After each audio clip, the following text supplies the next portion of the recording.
Hey everyone, it's the Diplomat, and we are on part 34 of the Chris Watts Discovery Read-Through, starting here on page 751. And in this part, we are going to go through a number of interviews. We're going to talk with Anthony. We'll go through a Facebook tip about the marks on Chris's neck, an interview with Colleen, Trent's mother, an interview with Kellie, who is a longtime friend of Shanann's, as well as a report about Chris's CPR training and records that he received from Anadarko. Okay, so on page 751, as 750 is missing, we have a CPI report.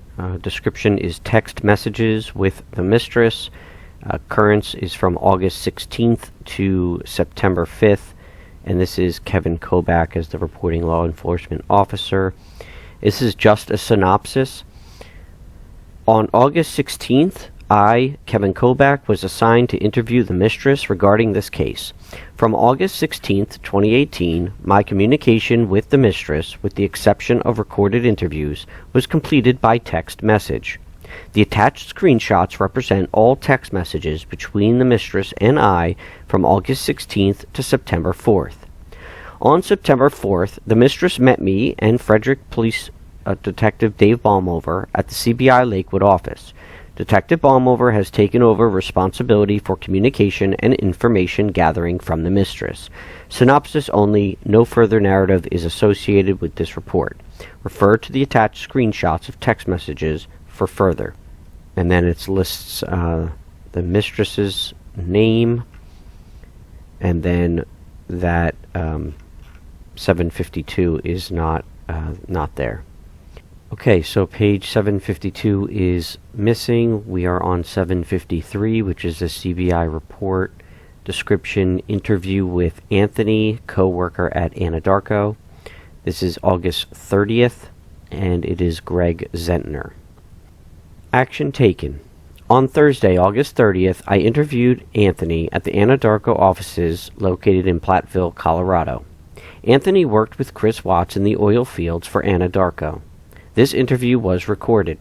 The following is a summary of the interview. For a complete account, please review the attached audio file. Anthony told me the following. Anthony said he first met Chris Watts when Anthony was hired by Anadarko in August 2016. Anthony said Watts was assigned to train Anthony on how to check the oil wells on his route. Anthony said after Watts trained him, he didn't have much contact with Watts. Anthony said that this was mainly a function of his job duties because his job requires him to work alone most of the time. Anthony said Watts started talking to him about 6 months ago after Anthony was hired. Anthony said this was mainly because of the house explosion in Firestone in 2017. Anthony said after the explosion, Anadarko started having more team meetings, and that was when Anthony said he and Watts started to become friends. Anthony said they mainly spoke about fantasy sports, but after a while Watts started to talk about his 2 daughters. Anthony said Watts mentioned that both of his daughters had some medical issues, but Anthony didn't know exactly what the medical issues were. Anthony also said Watts spoke about Thrive, and a little bit about Shanann, Watts' wife. Anthony said he never met Shanann. Anthony said Watts never spoke to him about any marital issues Watts was having. Anthony said Watts mentioned that Shanann was gone on a business trip about every other month for her Thrive business. Anthony described Watts as very quiet and as the go-to guy at work, and said Watts was always calm, cool, and collected. Anthony said, "I haven't seen 1 ounce of violence in that guy." Anthony said he was also friends with Watts on Facebook, and he said there were usually 5 to 6 posts a day on Watts' Facebook feed. Anthony said these posts appeared to come from Shanann updating her Facebook account. Anthony said he never hung out with Watts outside of work. Anthony said he and some of the other workers at Anadarko invited Watts to come and play poker with them every other weekend. Anthony said Watts never took them up on the offer, and they stopped asking him to come after Watts turned down their offer several times. Anthony said Watts went to North Carolina during the first week of August 2018. Anthony said he thought Watts came back from this trip on August 7, 2018. Anthony said the last time he saw Watts was on Wednesday, August 8th. Anthony thought Watts took off work on August 9th and August 10th to take Shanann to the airport and to watch his children. Anthony said he knew Watts was at work on Monday, August 13th, but he never saw Watts. Anthony said he was going to go out to Survey 319 and check a leak in the dump line, but he knew there were already 5 other people from his team at the site on Monday morning. Anthony said he knew that Chris Watts, Troy, Cody, Melissa, Chad were at Survey 319, so he did not go there. Anthony said on Monday, August 13th, he arrived at the Anadarko office in Platteville at about 6:10 a.m. Anthony said he went to the break room and then went to Luke's office. Anthony said at some point he overheard part of a conversation that Chad was having with someone on the phone. Anthony said he later learned that Chad was speaking to Watts. Anthony said he heard Chad talking to Watts about Watts going directly to the field first thing in the morning instead of coming to the office. Anthony said he thought that was very unusual because Watts always came to the office first before going out to the field. Anthony said he could not ever remember a time when Watts went straight to the field and didn't come to the office first thing in the morning. Anthony said the first time he heard anything happen to Watts' family was on Tuesday, August 14th. Anthony said he saw on the group email at work that Watts was not coming to work today. Anthony said he initially didn't think anything about it. Anthony said he and Troy went to a location to turn on the well when Troy said something to him about Watts' family had gone missing. Anthony thought this was at about 8 a.m. and they were at the Roland Arndt 28-4 location. Anthony said Troy told him that Watts was getting ready to do an interview on the television about his family missing. Anthony said he immediately reactivated his Facebook account. Anthony had previously deactivated his account because it was a waste of his time, and started posting the stories he could find about the Watts' family and asking everyone he knew to be on the lookout for them. Anthony said he and Troy talked about the situation, and Troy told Anthony that Watts had been having issues with Shanann and Watts had been sleeping on the couch recently. Anthony said he was not aware of any issues Watts was having in his marriage. Anthony said Troy told him that Watts said Shanann had taken off her wedding ring and left it on the counter before she disappeared. Anthony said he and Troy speculated that Shanann had left Watts and she took the 2 girls with her. Anthony said they even speculated that Shanann had met someone while she was on one of her business trips for Thrive. Anthony said Troy also told him that Watts said Shanann didn't take any clothes or any medicine for the girls. Anthony said he did not have any contact with Watts on Tuesday, August 14th. Anthony said Watts made a comment to him about 2 months ago, which Anthony thought was unusual. Anthony said he and Watts were at a location called Arrowhead Farms, and they were in the process of getting the site ready to start pumping oil again. Anthony said Watts had told him that he and Shanann were expecting a baby. Anthony said he told Watts congratulations, and Watts said in return, in quotes, "Do you want one?" End quote. Anthony said Watts made this comment with no emotion, and Watts didn't appear to be very excited about having another baby. Anthony said he thought Watts was offering him the baby. Anthony said he thought Watts was kidding, but Anthony said after the recent incidents surrounding Watts, Anthony wondered if Watts was being serious about giving his baby away.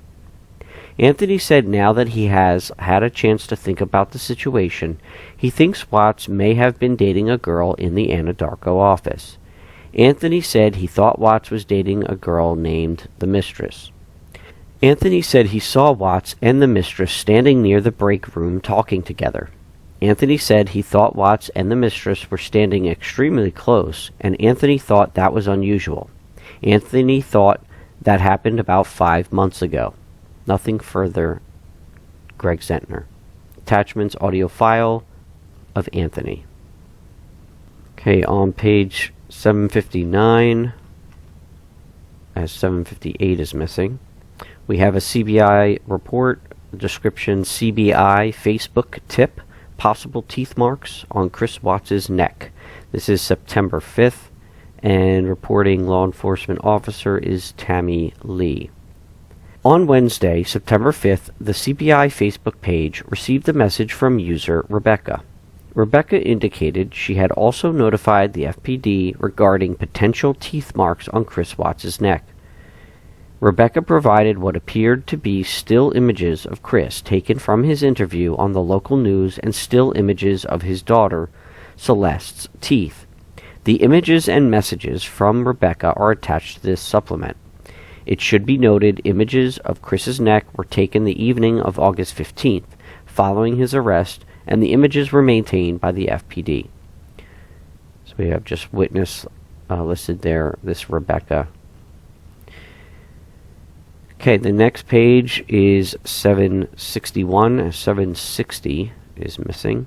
I'm not sure why there's all these pages in between missing, but so this is a CBI report. This is a phone interview with Colleen. This is Trent's mother on September 5th, and this is also by Tammy Lee.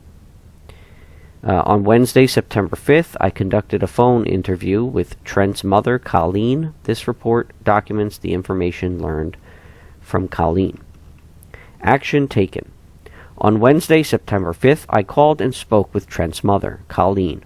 Colleen stated she had received so many weird phone calls that she wanted to verify my identity.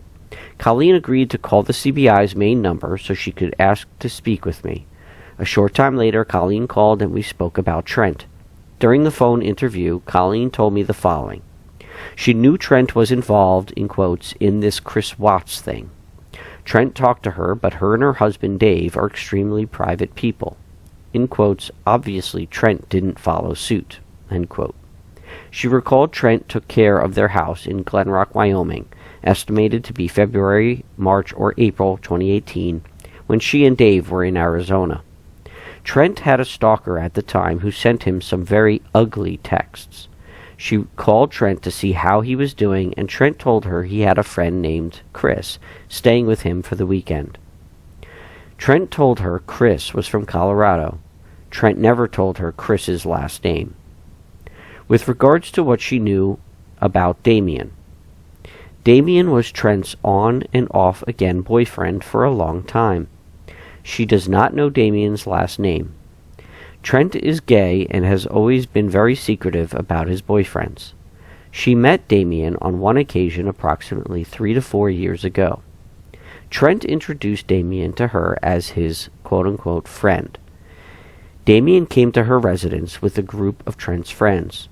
Trent told her Damian came over for Thanksgiving 2017, but she never saw Damian. She invited Damian to Thanksgiving. Damian worked in the oil field and came over and ate Thanksgiving dinner later that evening. Trent has been dishonest in the past, but she cannot recall a time when Trent was dishonest about a relationship. She has never had a reason to not believe Trent about his relationships. Trent never spoke about Chris Watts. She is not sure why, but she believes Trent is being truthful about his relationship with Chris Watts. With regard to if she knew anything about a cell phone given to Damian by Trent. She is not sure what to think since Damian denied a relationship with Trent. She believed Trent was on Damian's cell phone plan and Damian paid for Trent's cell phone. Trent and Damian had a weird relationship. Trent talked about Damian constantly for 2 years. Trent and Damian seemed to spend a lot of time together. Most of the information she knows about Damian came from Trent. She asked Trent to invite Damian over for the holidays, but Damian never came. She felt bad for anyone who had to be alone for the holidays. Trent told her Damian beat him up a couple of times and the police responded on at least one occasion. Trent told her Damian would frequently fly into rages and was hot-tempered. With regard to Trent possibly being a prior victim, Trent was raped a long time ago. She didn't find out about the rape until recently, estimated to be 1 to 2 years prior. The person who raped Trent was named Robert, and he was Hispanic. Trent had to testify in court. She offered to go with Trent to court to support him. but Trent told her she couldn't because juveniles were involved and it was a closed case, a court case. Trent led a secretive life. She was not aware Trent was ever married in the past. With regard to if she felt like Trent was making up some of his information, in quotes, "Well, God help him if he is," end quote. Trent admitted he was seeing Chris Watts long before the, in quotes, horrible crime occurred. Within the last few weeks, Trent told her and Dave that Chris gave him money. Colleen later indicated she believed Trent actually told her and Dave about receiving money from Chris after he was interviewed by the police. Trent told her Chris paid him $250, $80, and $60 on separate occasions. Trent told her that one of the payments was for his lip injections. Trent did not indicate any payment from Chris was related to prostitution. Trent told him Chris was a really nice guy and he never would have dreamed such a thing would have happened. Trent lives a very secretive life even though Colleen is very accepting of his lifestyle. Trent has never talked about making money through prostitution. With regard to if Trent ever gave Damian a cell phone, Trent has the newest iPhone. She does not know what Trent did with his old cell phone. She believes Trent sent his old cell phone back to his cell phone carrier, Verizon. She believed Trent lived with Damian for the past few years. She never visited Trent when he lived with Damian. Approximately 3 weeks to a month ago, she heard Trent yelling in the house for someone to leave. Next, she heard Trent saying, in quotes, "I don't care, you can just walk," end quote. She didn't get up to see who Trent was talking to. The next morning, she asked Trent what happened.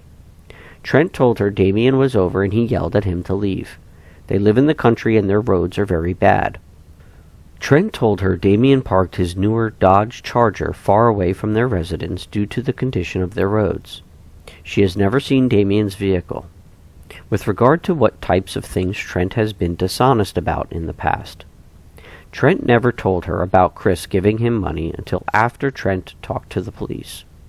In her opinion, withholding information is the same thing as being dishonest. She recently got a friend request from a producer at NBC. The producer said she saw Colleen, was Trent's sister and asked her to have Trent call them. The producer told her that her conversation with Trent could be off the record. She told the producer she was actually Trent's mother and was an extremely private person. She asked the producer to respect her privacy and to not contact her again. She was afraid that her involvement in the case could hurt her or her family. She is aware things can get leaked. Last week, the public defender's office came to their residence in Wyoming. She didn't answer the door because she thought they were Jehovah's Witnesses. She received a phone call from her neighbor a short time later who told her 2 attorneys were there looking for Trent. Dave told her they should talk to the attorneys before they go all over town asking questions about them. They talked to the attorneys but did not give them any information. The attorneys asked for Trent's phone number, but they did not give it to them. Dave is sick and had a prior liver transplant. People showing up at her door has been very stressful. She is afraid our conversation may be leaked. The attorneys that showed up at their door called Trent repeatedly, but he has not talked to them. She gave Trent the name and phone number for a personal attorney. Trent called the attorney who told him he didn't have to talk to the attorneys from the public defender's office. The attorney told Trent he could pay him to be his attorney, but assured Trent he didn't need an attorney. The attorney told Trent that he ended his relationship with Chris long before the crime occurred. The attorney told Trent to not waste his money. She will try to talk to Trent to get to the bottom of his information. The only reason Colleen, believed Trent was telling the truth was because he mentioned a person named Chris who visited him from Colorado.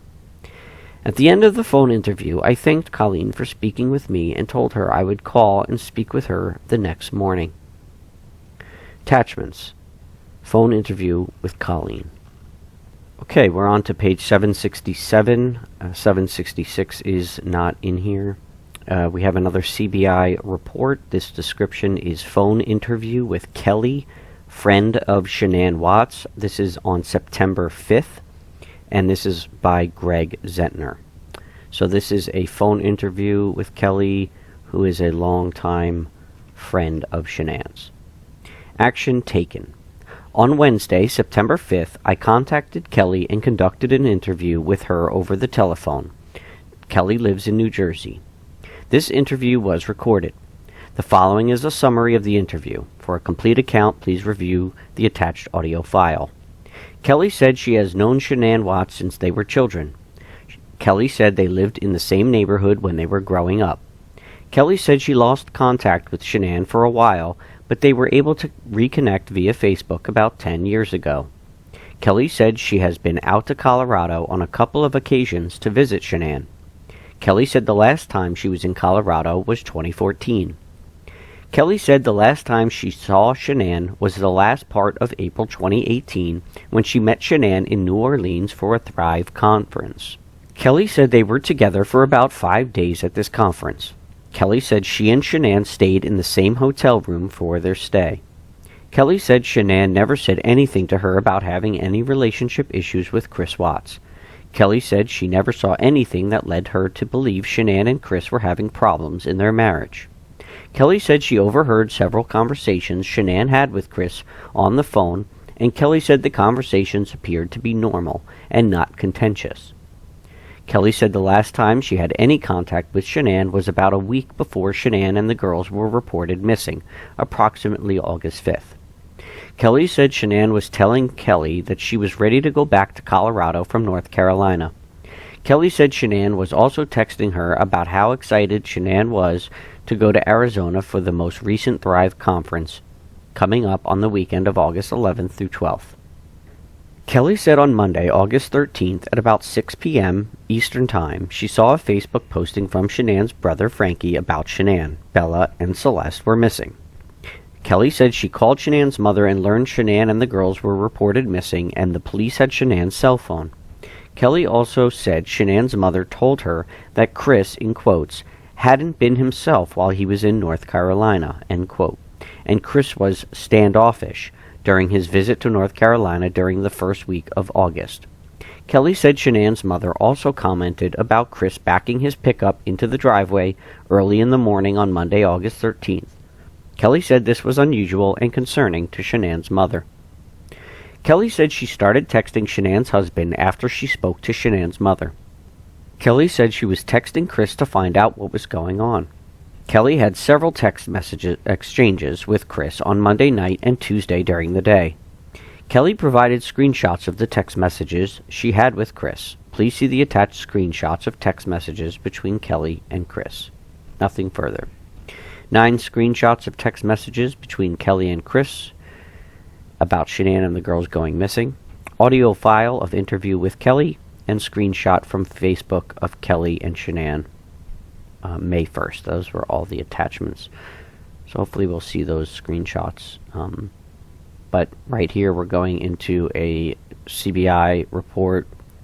Damian says CH review August 30th through September 6th by Stacy Galbraith. On August 30th, Agent Galbraith spoke with Damian by phone subsequent to information provided by Trent. Damian denied any friendship with Trent. Trent provided that he was victim of domestic abuse by Damian. Agent Galbraith reviewed records from LEAs in an effort to corroborate the information provided by Trent. Then you list Gillette, Wyoming. Police had contacts for Damian, but not Trent. Campbell County had contacts for Damian, but not Trent. And Cheyenne, Wyoming had contacts for Damian, but not Trent. These agency records could not corroborate information provided by Trent to suggest that he had a tumultuous relationship with Damian. The domestic abuse-related charges involved a woman named Emily.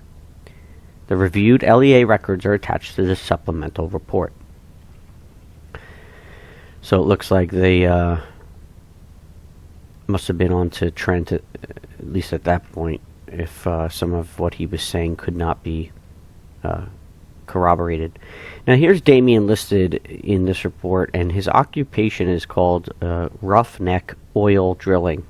I just find it interesting that although this whole Trent and Damian situation was kind of going by the wayside. It's interesting that Damian happens to work in the oil industry. I don't know if that's of any significance, but it certainly is strange. Okay, we're going down to Discovery, page 774. 773 is missing. CBI report. This is Chris Watts' CPR records, September 6th by Tammy Lee. And this lists witness 1, a Raymond, witness 2, Tony, that's the security guy, and then it lists Chris. And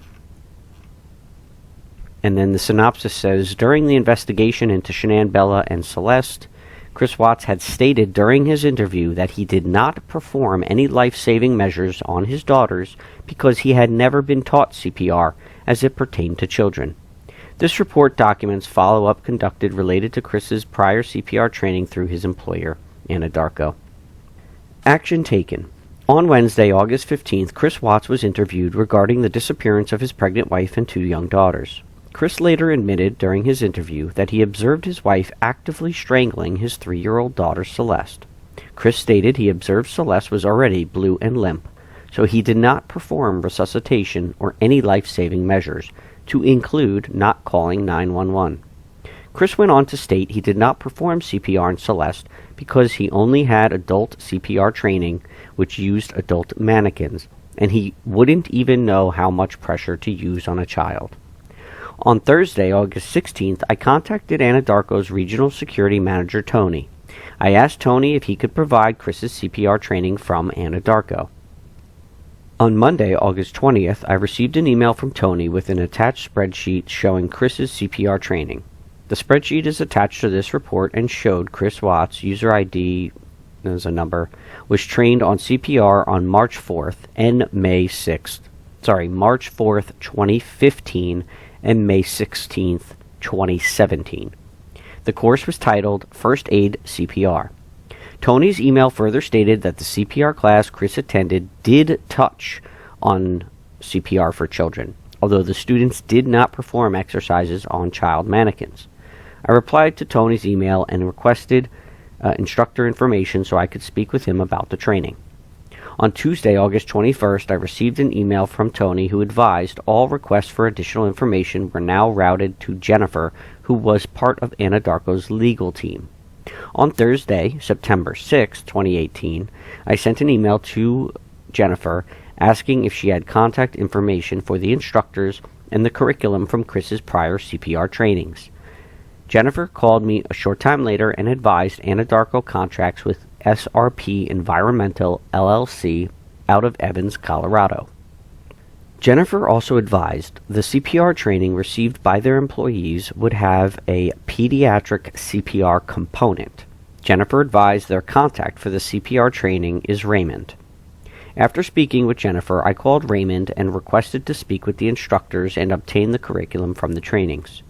Raymond advised he would need to send the request to his supervisor, who would get back to me. Raymond did inform me the training Anadarko receives is called Medic First Aid from the Health and Safety Institute. Raymond advised it is a 4-hour training class which covers both CPR and first aid. Raymond advised the class participants do receive a certification for completing the course.